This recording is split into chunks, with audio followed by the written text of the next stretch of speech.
Hi, my name is Allison Pharr, European American, she, her pronouns. I live in Las Vegas, Nevada, USA, on the unceded land of the Southern Paiute people.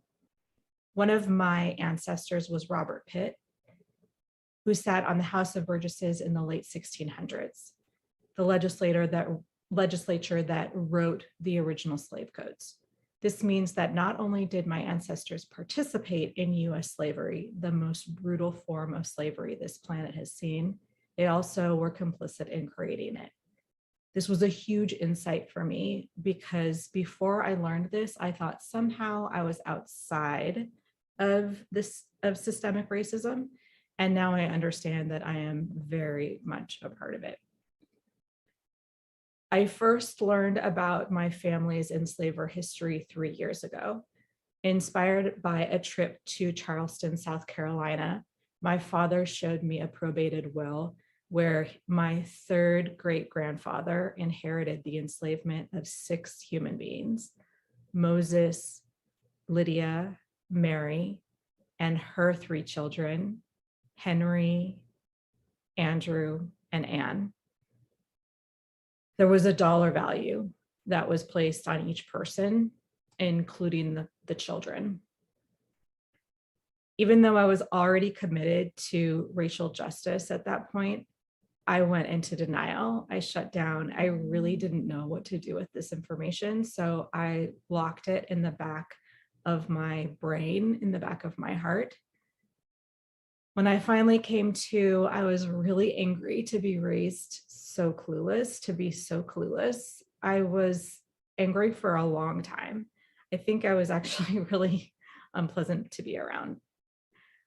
Eventually, the anger moved into guilt, which was for the harm that my family had caused, and then grief for what the enslaved people went through, for what they were forced to endure.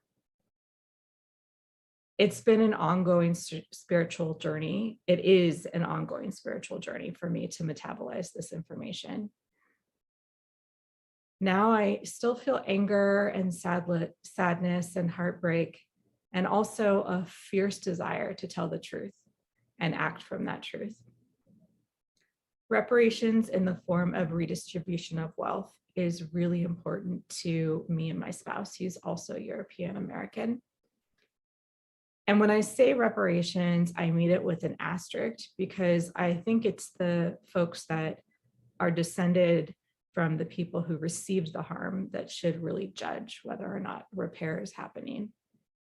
That said, we contribute monetarily to a number of organizations in repair for stolen land and labor, as well as organizations that address global poverty, which we also see as repair for US imperialism. Because as Reverend Dr. Martin Luther King Jr. said, slavery is just one symptom of a larger system of imperialism, capitalism, and racism.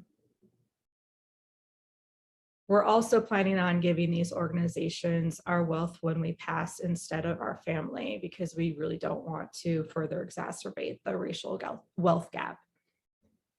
Also, as a form of repair, I collected and published and broadly a list of names of people that my family enslaved.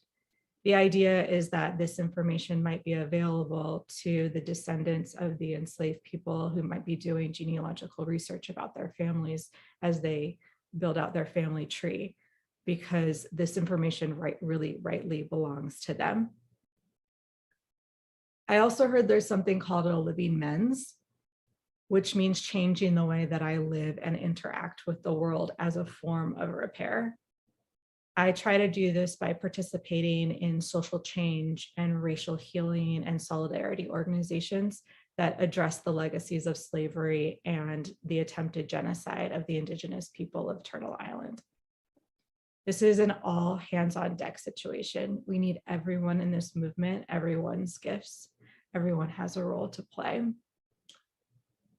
There's a quote by Aurora Levins Morales that goes something like this: if the enslavers and conquistadors and oppressors can birth abolitionists and healers and community organizers, then the possibility for transformation is endless.